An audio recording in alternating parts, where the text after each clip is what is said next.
Hey everybody, I'm just back for another video. I've just got back from a really inspiring and interesting therapy session actually. So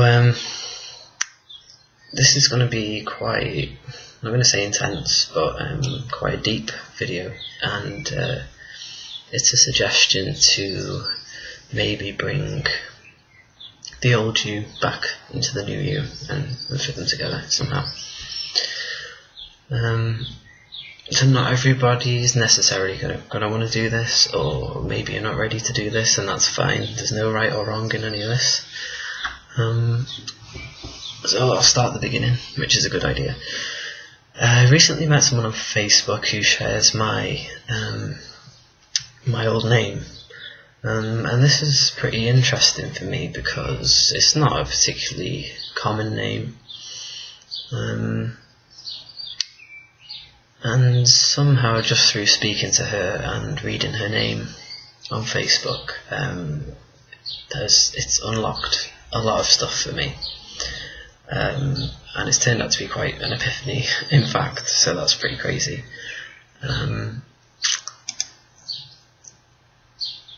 So the idea behind this video is to reclaim your old name. In the trans community in general, our old names can often be treated as a dirty word, or that which must not be spoken gets kind of thrown out and not valued anymore. So we get so wrapped up in our crusade or kind of mission to be this new person, and we get really wrapped up in people using the right name and pronouns, that it becomes like some kind of criminal offence to utter the old name. I think what we're actually doing is rejecting a part of ourselves. That name, that girl that you're rejecting is you, she is you. If you've looked into psychology or spirituality, you may have heard the term inner child. Quite often people mention neglecting their inner child. So that kid inside you could be feeling pretty miserable because when I really think about it, by rejecting our old name, we're actually rejecting and neglecting our inner child. We're repressing past feelings and not really working through things in a way. Isn't that necessarily true for everybody? Not everybody's going to want to go down this road, but this is where I'm at the moment, so bear with me. When I really think about it, and I think about my old name and the physical person that I used to be, I feel as though something's missing, like I've left something behind. There's something that's being left out, really. And this kind of fits in with my mixing the masculine and feminine sides in my past video. So yeah, it's like there's a void, just something missing where she or I used to be. It's so easy to dissociate from our past and to want to distance ourselves as much as possible because it was a very painful time. I remember how painful it was when I really, really let myself think about it. When I let myself feel, I can feel that still. But it's really easy to ignore that and pretend like it never happened, and I personally don't want to do that anymore. So last night I uploaded one of my old videos from when I think it was like a few months before I started on T. I don't know if you can hear that ice cream van, not really in fitting with the video. Yeah, so I uploaded the video, and it was even before I changed my name. It was very early on in my transition. I felt pretty anxious about posting the video because it's very emotional and it's very personal to me. Even though it was uploaded at the time, that's where I was then. It was quite difficult to sit and watch somebody be in so much pain. And when I say somebody, obviously I mean me. And again, it's like, how do you refer to that? How do you refer to your past? Do you refer to it as you, or do you refer to it as someone else? And interestingly, I just refer to it as someone else. But yeah, watching the video last night, it felt really good to embrace that side of me again, and to remember who I was and who I am. And I felt pretty sorry for the person that I saw sitting there.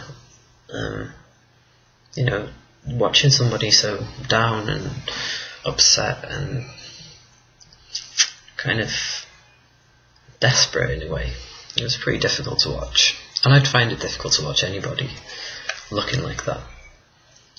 So anyway, this girl that you're rejecting, that you're denying the existence of, did a hell of a lot of hard work to get to where you are now. You did a lot of work. Even if you're just starting out on your transition, you had to think about that a lot, and I know that. And there's not a single person that's transitioning that just kind of went, hey, you know what, I'm going to transition, because it doesn't work like that. So yeah, that girl, that feminine aspect of you, did that. And also the masculine aspect, because it's the warrior aspect. So yeah, that girl that you're trying to get rid of, give her a mental hug and say thanks. That's what I'm doing anyway. So back onto the name thing. I believe that words, sounds and names hold a lot of power, and I'd like to embrace that power. When I still had my old name, I'd insist that people call me by the first letter of my name.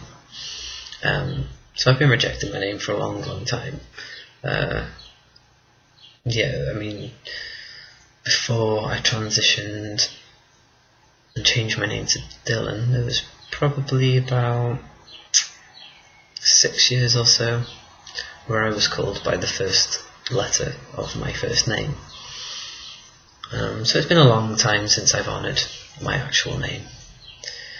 And you know what? I'm going to say my name. I'm going to say my old name, because it is still my name. Jenna. There you go. Wasn't so bad, was it? My name was Jenna. And Jenna is who I am. Jenna is who I still am.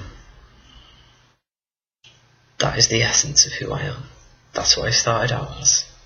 So I'm going to hold on to that now. I just have a different name now, and I have a different body now. I look completely different. I was looking at photos last night, and I might as well be a whole other person. But I'm still that person. And I'm not going to throw the rest of that away just because I've changed, I've transitioned.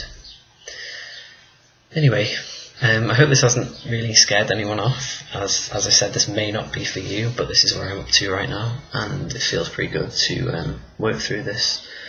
So before I go, big thank you to the other Jenna, with a J, for unlocking all of this for me, without even knowing she was doing it.